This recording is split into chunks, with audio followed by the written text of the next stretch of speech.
जय हिंद दोस्तों, welcome back to the channel. और आज हम बात करेंगे एक ऐसी कहानी की जो आपको बचपन से सुनाई जाती है कि भैया ढंग से पढ़ाई करो, 10वीं पास कर लो बस जिंदगी बन जाएगी, फिर 12वीं पास कर लो जिंदगी बन जाएगी, ग्रेजुएशन कर लो जिंदगी बन जाएगी, शादी कर लो जिंदगी बन जाएगी, घर खरीद लो जिंदगी बन जाएगी, जॉब में प्रमोशन पा लो जिंदगी बन जाएगी।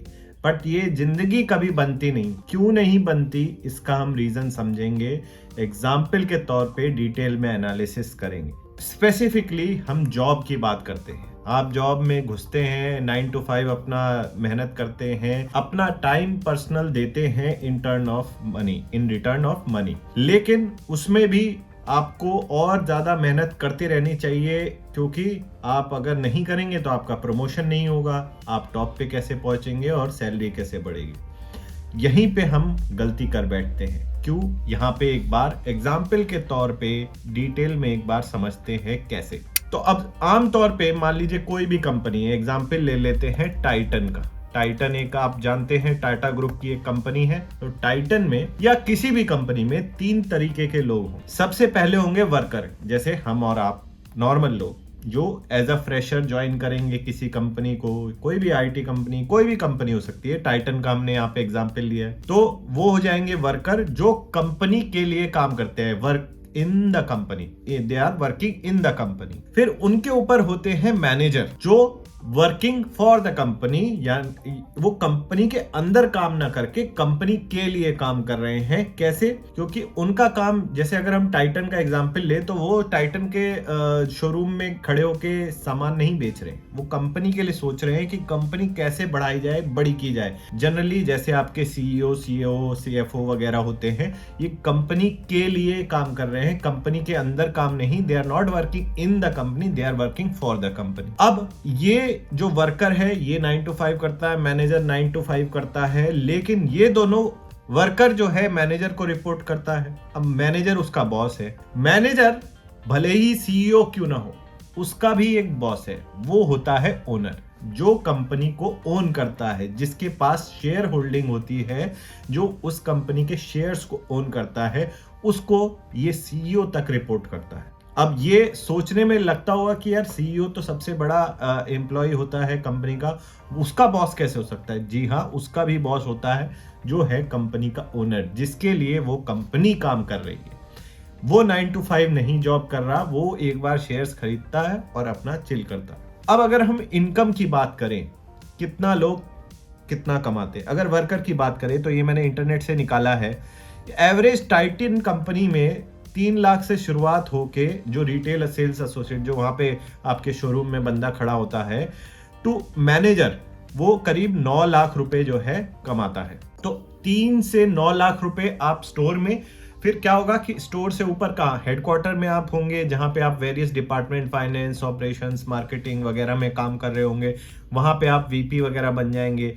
तो हम इसको मान सकते हैं 3 लाख से 30 लाख तक आप जो है कमा रहे होंगे, एक as an employee, as a worker जो हम बात कर रहे हैं। अगर हम अब मैनेजर के ऊपर आ जाएं और देखें मैनेजर कितना कमा रहा है, तो हम टॉप एम्प्लॉय, टॉप मैनेजर जो है उसकी बात करते हैं, और सीईओ जो टाइटन कंपनी के हैं उनका देख लेते हैं। तो उनके जो सीईओ है, उनका नाम है सीके वेंकट रमन, और इन्होंने 2021 में जो है 4.2 करोड़ की सैलरी उठाई। ठीक है, अब इस 4.2 करोड़ की अगर हम बात करें तो ये इनकी सैलरी हो गई, ये इनकी इनकम हो गई।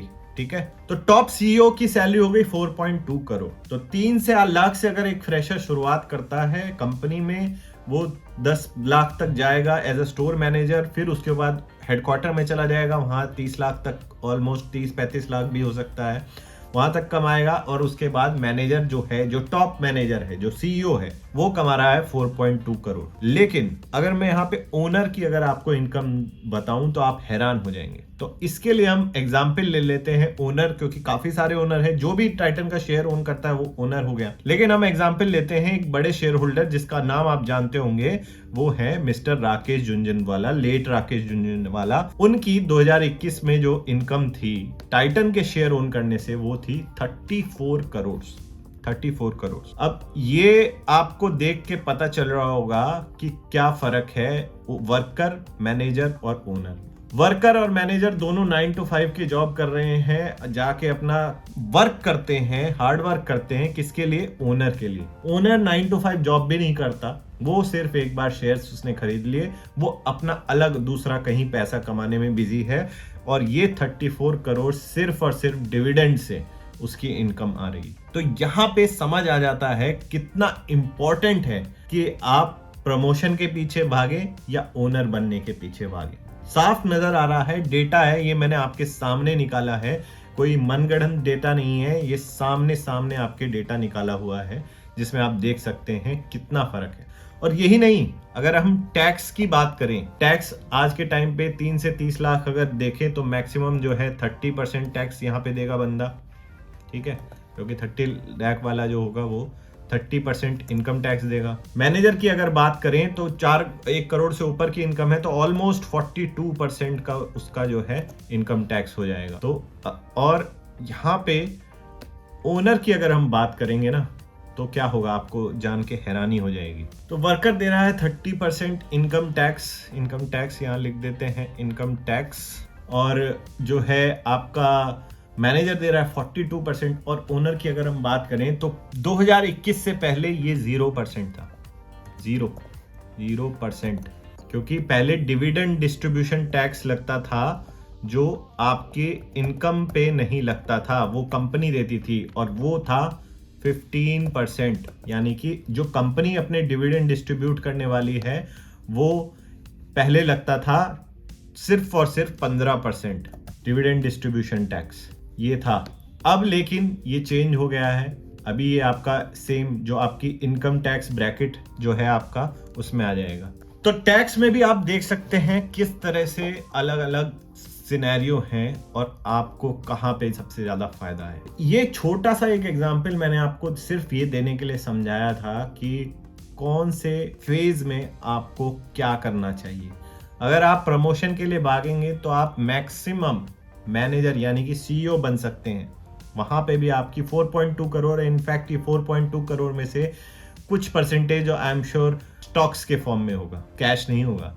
यहाँ ये प्योर कैश है डिविडेंड 34 करोड़ का जो है, और इस पे टैक्स भी आप देख सकते हैं, पहले कम था, अब तो खैर बराबर सही हो गया। बट अब ये तो आपको सिनेरियो समझ में आ गया कि आपको जाना कहाँ है, पर कैसे जाना है? बड़ा ही सिंपल तरीका है। हम सब most of the people those who are not rich, born rich, वो वर्कर कैटेगरी को बिलोंग करते हैं। अब वर्कर कैटेगरी को अगर आप बिलोंग करते हैं तो आपको यहाँ पे जो है जाना, यहाँ से निकल के जो भी आप पैसा कमाते हैं वो शेयर्स बाई करने में लगाना चाहिए, ताकि आप फ्यूचर ओनर बन सकें, यहाँ से निकल के ओनर वाले ब्रैकेट में जा सकें, जहां पे आप एक फ्यूचर ओनर बन सकें उस कंपनी के लिए, जिसके भले ही आप शायद काम करते हो या ना भी करते हो, जो कंपनी आपको अच्छी लगती हो, जिसका आपने एनालिसिस किया हो, उस डायरेक्शन में आपको जाना है। और यहां से आपकी इनकम जो होती है एज अ वर्कर, उससे आपको ओनर वाले कॉलम में जाना है। और धीरे धीरे अपनी वेल्थ बढ़ाने के लिए आपको एसआईपी करनी। एसआईपी का क्या मतलब है? सिंपली चाहे आप 500 रुपए से शुरुआत कर सकते हैं और मैक्सिमम की कोई लिमिट नहीं।